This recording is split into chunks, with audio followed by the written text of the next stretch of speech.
وَلَقَدْ يَسَّرْنَا الْقُرْآنَ لِلذِّكْرِ فَهَلْ مِن مُّدَّكِرٍ السلام علیکم. بسم اللہ الرحمن الرحیم. اللہم صلی علی محمد وعلی آل محمد وبارک وسلم. تفسیر القرآن میں کل ہم نے ایک قاعدہ آپ کو بتایا تھا. کل ہم نے پڑھا تھا کہ فعل مضارع کے کچھ صیغے ایسے ہیں جن کے آخر میں نون آتا ہے. مثال کے طور پہ یذہبانی، تذہبانی، یذہبون، تذہبون، تذہبین وغیرہ. پھر سنیے، فعل مضارع کے کچھ صیغوں کے آخر میں نون آتا ہے. کئی صیغوں کے آخر میں نون زیر نی اور کئی صیغوں کے آخر میں نون زبر نا. نون زیر نی استعمال ہوتا ہے تثنیہ کے لیے، دو کا معنی پیدا کرنے کے لیے، اور نون زبر نا استعمال ہوتا ہے جمع کے لیے، جمع کا معنی پیدا کرنے کے لیے. اب یہ بھی ہم نے کل پڑھا کہ فعل مضارع کے کچھ صیغوں کے آخر میں نون زیر نی گر جاتا ہے اور کچھ صیغوں کے آخر میں بدستور باقی رہتا ہے. ہم نے پڑھا 14 حروف ایسے ہیں. 14 حروف تفسیر القرآن کے صفحہ نمبر 47 پہ موجود. وہ 14 حروف کیا کرتے ہیں؟ وہ فعل مضارع کے آخر میں نون کو باقی نہیں رہنے دیتے. فعل مضارع کے آخر میں جو نون ہوتا ہے اس کو ڈراپ کر دیتے ہیں. لیکن ایک نون ایسا ہے جو ان 14 کے 14 حروف سے نہیں گرتا. وہ اس کو گرانے میں کامیاب نہیں ہو سکتے ہیں. ہمیں کیسے پتا چلے گا کہ کون سا نون گر جاتا ہے اور کون سا نون نہیں گرتا؟ اس کے لیے ہم آپ کو لاجک کے مطابق ایک فارمولہ بتاتے ہیں. دیکھیے، ہم نے پڑھا تھا کہ یہ الف، واو اور یا، یہ عربی زبان کے واولز ہیں. یہ کمزور حروف شمار ہوتے ہیں. پھر سنیے، واو الف یا کو، الف واو یا کو کیا کہتے ہیں؟ کمزور حروف. اب جس نون کی بیک کمزور ہو وہ نون گر جائے گا، اور جس نون کی بیک مضبوط ہو وہ نہیں گرے گا.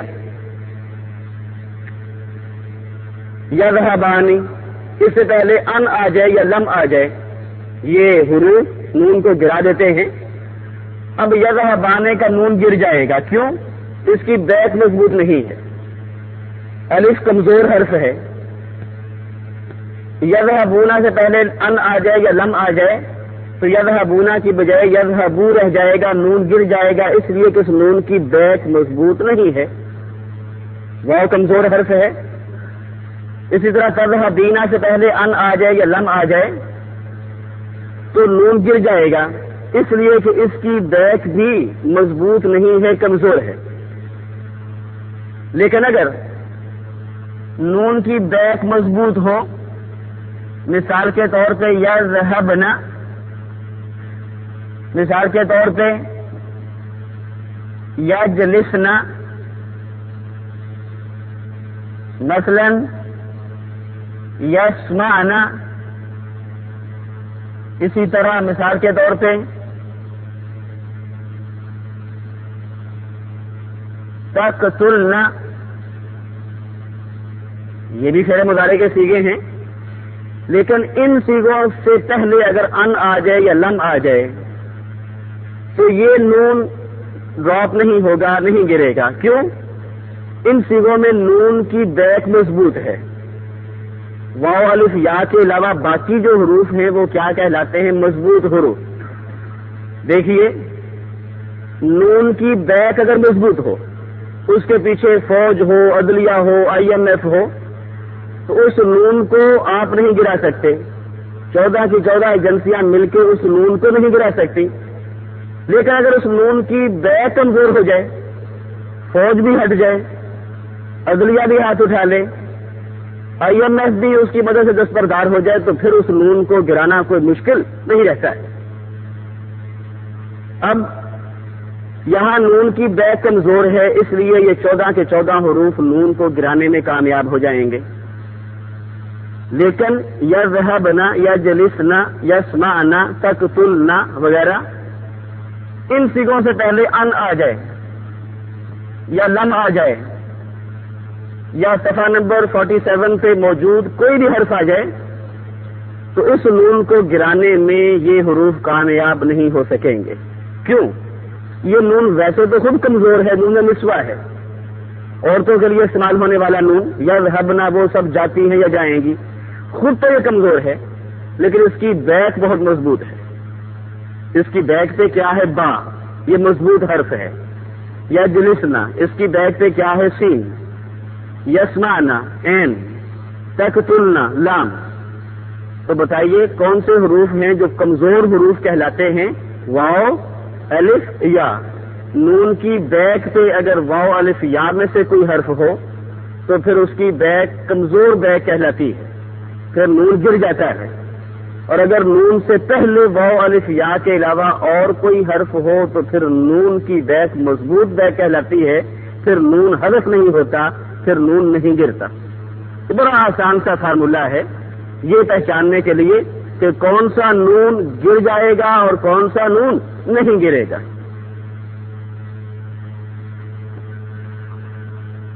آگے ہم پڑھ رہے تھے اسماء مشتقہ کے بارے میں. دیکھیے اسم کی ایک قسم ہے اسم مشتق.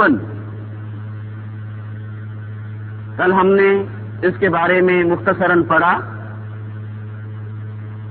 کہ وہ اسم جو فعل سے نکلا ہو، وہ اسم جو فعل سے برآمد ہوا ہو، اس اسم کو کیا کہتے ہیں؟ اسم مشتق. اسم مشتق کیا مطلب؟ یعنی جس اسم کا ماضی مضارع استعمال ہوتا ہو.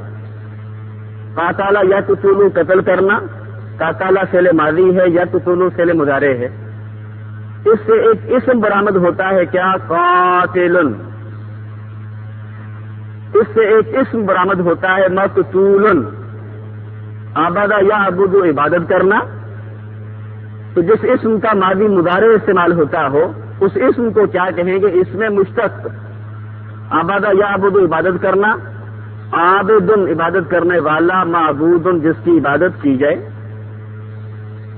سجد یسجد فعل ماضی اور فعل مضارع ہے. اس فعل سے ایک اسم برآمد ہوتا ہے کیا؟ ساجد. اسی طرح مسجود. تو وہ اسم جو فعل سے بنا ہو، فعل سے نکلا ہو، جس کا ماضی مضارع استعمال ہوتا ہو، اس اسم کو کیا کہتے ہیں؟ اسم مشتق. اسم کی جمع کیا ہے؟ اسماء. اسماء چونکہ جمع مکسر غیر عاقل ہے اس لیے اس کی صفت کیا آئے گی؟ ابھی ہم نے پڑھا واحد مؤنث. کیا کہیں گے؟ اسماء مشتقۃ. فعل سے نکلنے والے، فعل سے برآمد ہونے والے اسماء. اردو زبان کے لہجے میں کیا کہیں گے؟ اسماء مشتقۃ کو اسماء مشتقہ. اسماء مشتقہ. اب کل ہم نے پڑھا کہ اگر ماضی مضارع کے گروپ کا تعلق ثلاثی مجرد سے ہو، ثلاثی مجرد کس کو کہتے ہیں؟ کہ جس کے فعل ماضی میں کتنے حروف ہوں؟ صرف 3. مثال کے طور پہ خالہ کا یخلو کو، ماضی مضارع کے اس گروپ کا تعلق کس سے ہے؟ ثلاثی مجرد سے. خالہ کا یخلو کو. اس سے اگر ہم نے بنانا ہو اسم الفاعل، پیدا کرنے والا. اسم الفاعل کس کو کہتے ہیں؟ وہ اسم کہ جس میں کرنے والا کا معنی پایا جائے، اس اسم کو کہیں گے. چنانچہ خالق کا معنی کیا ہے؟ پیدا کرنے والا. اب اسم الفاعل اور فاعل میں باریک سا فرق ہے، اس کو ذرا توجہ سے سننا ہوگا. دیکھیے اسم الفاعل تو اس اسم کو کہتے ہیں 4 حرفوں کا یہ جو مجموعہ ہے، خا الف لام کاف، 4 حرفوں کے اس مجموعے کو کیا کہیں گے؟ اسم الفاعل. اور جو ذات ہے، جو ہستی ہے، جس نے کائنات کو پیدا کیا ہے، اس ذات کو، اس ہستی کو کیا کہیں گے؟ فاعل. پھر سنیے اسم الفاعل اور فاعل میں فرق. اسم الفاعل تو حرفوں کا مجموعہ ہوتا ہے، ایک لفظ ہوتا ہے، لیکن فاعل ذات ایک پرسن ہوتا ہے. مثال کے طور پہ قاتلن کا جو لفظ ہے قاتلن، قاتلن، قاف الف تا لام، ان 4 حرفوں سے بننے والے اس ناؤن کو کیا کہیں گے، اس اسم کو کیا کہیں گے؟ اسم الفاعل. لیکن وہ شخص جس کے ہاتھ میں کلاشن کوف ہے اور وہ ابھی شوٹ کر کے ہٹا ہے، اس پرسن کو کیا کہیں گے؟ فاعل. قاتلن کا لفظ کیا ہے؟ اسم الفاعل. اور وہ جو پرسن ہے جس کے ہاتھ میں ہم نے کہا کلاشن کوف ہے، اس پرسن کو کیا کہیں گے؟ فاعل. تو اسم الفاعل حرفوں کا مجموعہ ہوتا ہے، اور فاعل اس ذات کو، اس پرسن کو کہا جاتا ہے جس نے کوئی کام کیا ہو. اسم الفاعل اور اسم المفعول، کل ہم نے اس کے بارے میں تھوڑا سا پڑھا. اسم الفاعل اور اسم المفعول کا مطلب کیا ہے؟ ابھی ہم نے کہا وہ اسم جو کرنے والے کے مفہوم کو ظاہر کرے. ثلاثی مجرد سے اسم الفاعل اور اسم المفعول بنانے کا طریقہ کیا ہے؟ 2 ڈائیاں ہیں اسم الفاعل اور اسم المفعول کی. کون کون سی؟ فاعل کی ہے فاعلن اور مفعول کی ہے مفعولن.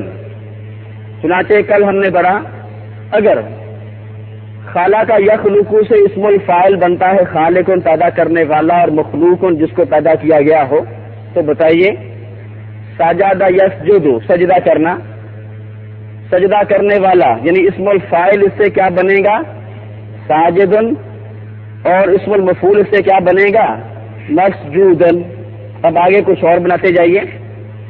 مثال کے طور پہ حامدہ یحمد، اس کا معنی ہو حمد و ثنا بیان کرنا، اللہ رب العزت کو ہر اعلیٰ صفت سے متصف قرار دینا. تو بتائیے اس سے اسم الفاعل یعنی حمد و ثنا بیان کرنے والا اسم الفاعل کیا بنے گا؟ حامدن. اور اسم المفعول کیا بنے گا؟ محمودن، جس کی حمد و ثنا بیان کی گئی ہو. اسی طرح کل ہم نے پڑھا ساحرہ یسحر جادو کرنا، جادو کرنے والے کے لیے کون سا ناؤن استعمال ہوگا؟ ساحرن. اور جس پہ جادو کیا گیا ہو اس کے لیے کون سا اسم استعمال ہوگا یعنی اسم المفعول؟ مسحورن، جس پہ جادو کیا گیا ہو. اسی طرح بتائیے ظالم یظلم ظلم کرنا، ظالم یظلم سے اسم الفاعل کیا بنے گا؟ ظالمن، ظلم کرنے والا.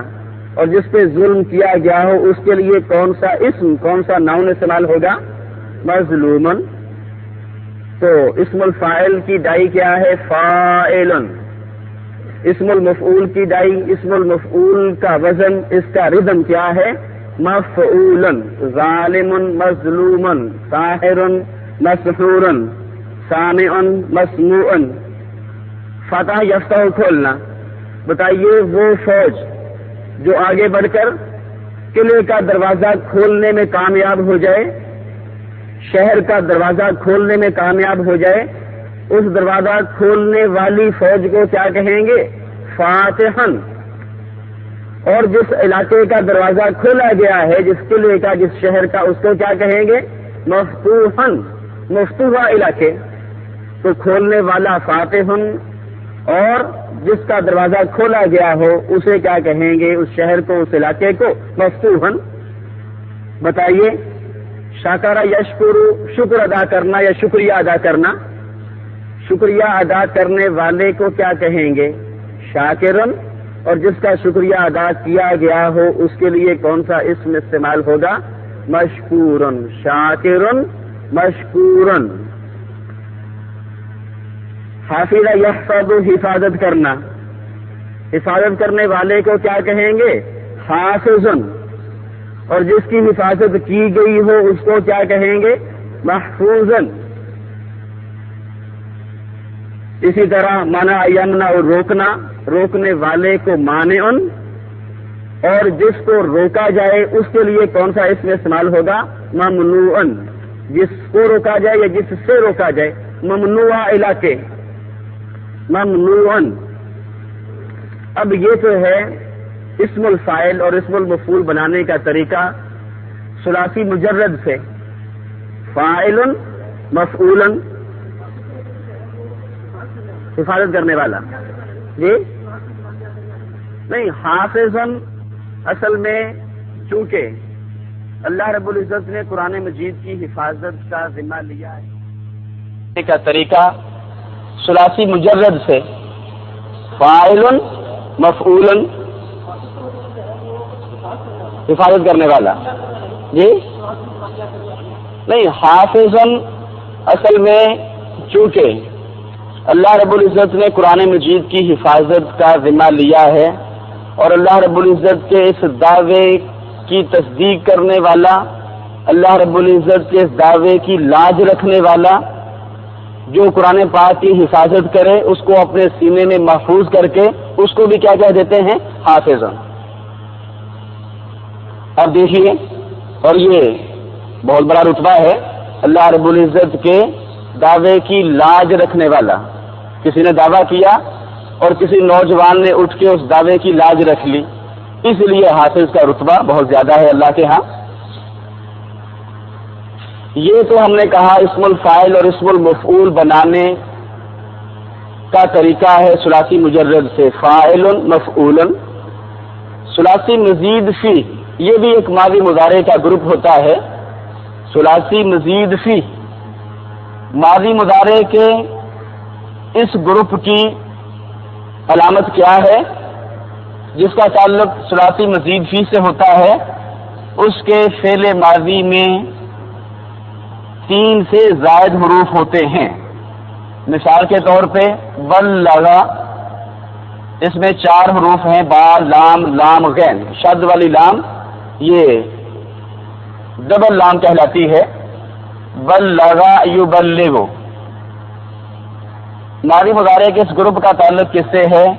ثلاثی مزید فی کی دنیا سے. 2 دنیایں، 2 ریاستیں ہیں فعلوں کی. اس سے اسم الفاعل اور اسم المفعول بنانے کا طریقہ مختلف ہے، لیکن ہے بہت آسان، بہت آسان ہے. ثلاثی مزید فی سے اسم الفاعل بنانا ہو تو فعل ماضی سے نہیں، کس سے بنایا جاتا ہے؟ فعل مضارع سے. طریقہ ہم نے کہا بہت آسان. طریقہ کیا ہے؟ یا پہ یو کو ہٹا کے کیا لگا دیں؟ میم پیش منہ. یا کو ہٹا کے اس کی جگہ پہ کیا لگا دیا جائے؟ میم پیش منہ بس. اب چونکہ ہم بنا رہے ہیں اس فعل سے اسم الفاعل، اور اسم کے آخر میں تنوین یعنی ڈبل حرکت آ جاتی ہے، آ سکتی ہے، تو چنانچہ یبلغ سے تبلیغ کرنے والا کیا بن جائے گا؟ مبلغ. آئیے، احترم یحترم، یحترم، اس سے اسم الفاعل کیا بنے گا؟ محترم. اسم المفعول بنانے کا طریقہ کیا ہے؟ وہ بالکل آسان. اس کا پیسو، اس کا مجہول بنانا ہو، ایک تو ہوتا ہے بات کو پہنچانے والا، ایک وہ ہوتا ہے جس کو بات پہنچائی جائے. اس کے لیے ہم کیا لفظ استعمال کریں گے؟ مبلغن کی بجائے مبلغن. پھر سنیے، یہ تو ہے اسم الفاعل. انگلش میں فعل کی، ورب کی پہلی فارم کے آخر میں ای آر یا او آر لگانے سے جو ناؤن بنتا ہے، جو اسم بنتا ہے، اس کو آپ کہہ لیجئے کیا کہتے ہیں؟ اسم الفاعل. رائٹ سے رائٹر، کریٹ سے کریٹر. پھر سنیے، انگلش میں فعل کی، ورب کی پہلی فارم کے آخر میں ای آر یا او آر لگانے سے جو ناؤن بنتا ہے، جو اسم بنتا ہے، اس کو آپ کہہ لیجیے عربی گرامر کی اصطلاح میں کیا کہیں گے؟ اسم الفاعل. مبلغن یہ اسم الفاعل ہے، تبلیغ کرنے والا. اس کا پیسے بنانا ہو، اس کا مجہول یعنی اسم المفعول، تو بہت آسان طریقہ. پھر سیکنڈ لاسٹ حرف کے نیچے زیر کی بجائے کیا آ جاتی ہے؟ زبر. چنانچہ مبلغن تبلیغ کرنے والا، اور مبلغن جس کو تبلیغ کی جائے. حدیث میں ہے، نبی آخر الزمان صلی اللہ علیہ وسلم نے فرمایا، بلغوا انی ولو آیۃ، میری طرف سے پہنچا دیا کرو اگرچہ ایک آیت ہی ہو تمہارے پاس. آگے فرمایا رب مبلغ ممکن ہے کہ جس کو بات پہنچائی جا رہی ہے، او من سامعن وہ زیادہ یاد رکھنے والا ہو اس بات کو اس شخص سے جو مجھ سے براہ راست سنتا ہے۔ ممکن ہے کہ جس نے مجھ سے کوئی حدیث کوئی آیت سنی وہ خود تو اس کو بھول جائے سال بعد، لیکن جس کو اس نے پہنچائی ہے اسے یاد رہے۔ آپ بھی کسی کو کوئی بات بتاتے ہیں، ممکن ہے سال بعد آپ کو وہ بات بھول جائے اور جس کو پہنچائی ہے اسے یاد رہے۔ اس لیے فرمایا بلغوا انی ولو آیۃ، میری طرف سے پہنچا دیا کرو اگرچہ ایک آیت بھی ہو۔ رب مبلغ، بعض اوقات ایسا ہوتا ہے جس کو بات پہنچائی جا رہی ہے، او من سامعن وہ اسے زیادہ یاد رکھنے والا ہوتا ہے اس شخص سے جو براہ راست مجھ سے سن رہا ہوتا ہے۔ تو کیا اسی طرح ارسل یرسلو سے اسم الفاعل کیا بنے گا؟ پہنچانے والا، بھیجنے والا، مرسلن، اور جس کو بھیجا گیا ہو اس کے لیے کون سا لفظ استعمال کریں گے؟ مرسلن کی بجائے مرسلن۔ مرسلن اللہ کی ذات ہے اور مرسلن پیغمبر کی ذات ہے۔ اسی طرح جاہد یجاہد سے اسم الفاعل کیا بنے گا؟ مجاہدن۔ نافق ینافق سے اسم الفاعل کیا بنے گا؟ ینافق سے منافقن۔ احترم یحترم، بتائیے احترم یحترم، یحترم سے اسم الفاعل کیا بنے گا؟ محترم، احترام کرنے والا، اور جس کا احترام کیا جائے اس کو کیا کہیں گے؟ محترم کی بجائے محترم، سیکنڈ لاسٹ حرف پہ زبر آ جائے گی۔ اب یہ جو سیاستدان ہوتے ہیں وہ جیت کر بھی جاتے ہوئے عوام سے سیاست کھیل جاتے ہیں، کیا کہتے ہیں لوگوں کو؟ میرے محترم بھائیوں میں آپ کا مشکور ہوں۔ کیا مطلب؟ میرے احترام کرنے والے بھائیوں میں آپ کا شکریہ ادا کرنے نہیں آیا بلکہ میں آپ کا مشکور ہوں، تم میرا شکریہ ادا کرو۔ میں جیت گیا ہوں، میں شکر گزار نہیں بلکہ میں مشکور ہوں تمہارا۔ تو صحیح لفظ کیا ہے؟ میں آپ کا مشکور ہوں کی بجائے میں آپ کا شکر گزار ہوں۔ اچھا شاکرن، اگر آپ یوں نہیں کہہ سکتے میں آپ کا شاکر ہوں تو یوں کہہ لیجئے، اگر یہ عربی اردو زبان میں رائج نہیں ہے تو یوں کہہ لیجئے میں آپ کا شکر گزار ہوں۔ تو جہالت کہہ لیجئے یا ان کی چالاکی کہہ لیجئے، بہرحال کیا کہنا چاہیے؟ میں میرے محترم بھائیوں میں آپ کا شکر گزار ہوں۔ محترم احترام کرنے والا، محترم جس کا احترام کیا جائے، شاکرن شکریہ ادا کرنے والا، اور مشکورن جس کا شکریہ ادا کیا جائے۔ اب یہ تو ہے اسم الفاعل اور اسم المفعول۔ اسم الفاعل اور اسم المفعول بنانے کا طریقہ ثلاثی مجرد سے الگ ہے۔ ثلاثی مجرد سے فاعل اور مفعول کے ردم پر، اور ثلاثی مزید فی سے فعل مضارع کے شروع میں می پہ شمول لگا دینے سے، پہلا حرف ہٹا دینے اور می پہ شمول لگا دینے سے کیا بن جاتا ہے؟ اسم الفاعل۔ یبلغ سے مبلغن، یجاہد سے مجاہدن، ینافق سے منافقن، یرسل سے مرسلن، یعلم سے معلمن وغیرہ۔ اور اسم المفعول میں کیا ہوتا ہے؟ سیکنڈ لاسٹ حرف پہ زبر آ جاتی ہے۔ اسم الفاعل میں زیر اور اسم المفعول میں زبر۔ آگے اسماء مشتقہ کی ایک اور قسم ہے، اس کو کہتے ہیں اسم ظرف۔ اسم ظرف اس اسم کو کہتے ہیں جس میں کام کرنے یا کام ہونے کی جگہ کا معنی پایا جائے، کام کرنے کی جگہ یا کام ہونے کی جگہ۔ مثلا عبادہ یا عبود، عبادت کرنا۔ اسم ظرف کی دو ڈائیاں ہیں، اسم ظرف کے دو وزن ہیں، مفعل اور مفعل۔ سیکنڈ لاسٹ حرف سے زبر بھی آ سکتی ہے اور زیر بھی، بعض لفظوں میں زبر آتی ہے بعض میں زیر۔ بتائیے عبادہ یا عبود، عبادت کرنا، اور اگر آپ کو بتا دیا جائے مفعل کے ردم پہ آنے والے اس معبد کا معنی ہے عبادت کرنے کی جگہ، اتنا ہم بتا دیتے ہیں، باقی آپ حل کیجئے۔ معبد عبادت کرنے کی جگہ، عبادہ یا عبود سے عابد عبادت کرنے والا، معبودن جس کی عبادت کی جائے، اور معبدن عبادت کرنے کی جگہ۔ بتائیے اگر مفعل کے ردم پر استعمال ہونے والے اس معبدن کا معنی ہے عبادت کرنے کی جگہ، تو مسکن ساکانہ یسکنو کا معنی ہو رہائش رکھنا رہنا، تو مسکن کا معنی کیا ہوگا؟ رہنے کی جگہ، رہائش گاہ۔ بتائیے طلع یطلع کا معنی ہو طلوع ہونا، تو مطلع کا معنی کیا کریں گے؟ طلوع ہونے کی جگہ۔ طعم یطعم کا معنی ہو کھانا کھانا، تو مطعم کس کو کہیں گے؟ کھانا کھانے کی جگہ کو۔ شارب یشرب پینا، مشرب کا معنی کیا ہوگا؟ پینے کی جگہ۔ قعد یقعد بیٹھنا، مقعد کا معنی کیا ہوگا؟ بیٹھنے کی جگہ، بینچ وغیرہ، سیٹ۔ کاتب یکتب لکھنا، بتائیے مکتب کا معنی کیا ہوگا؟ لکھنے کی جگہ، لکھنے کی جگہ۔ چنانچہ مکتب سکول کو بھی کہتے ہیں، مکتب آفس کو بھی کہتے ہیں، دفتر کو، مکتب ڈیسک یا میز کو بھی کہتے ہیں، کوئی بھی لکھنے کی جگہ ہوتی ہے۔ بتائیے داخلہ یدخل داخل ہونا، داخل ہونے کی جگہ، مدخل۔ خرج یخرج نکلنا، بتائیے نکلنے کی جگہ کے لیے کیا لفظ استعمال ہوگا؟ خرج یخرج سے مخرج، جہاں سے حرف نکلتا ہے، جہاں سے کوئی حرف نکلتا ہے، حرف کے اس نکلنے کی جگہ کو کیا کہتے ہیں؟ اس حرف کا مخرج، مخرجن۔ راکب یرکب سوار ہونا، تو مرکب کا معنی کیا کریں گے؟ سوار ہونے کی جگہ، یعنی سواری وغیرہ۔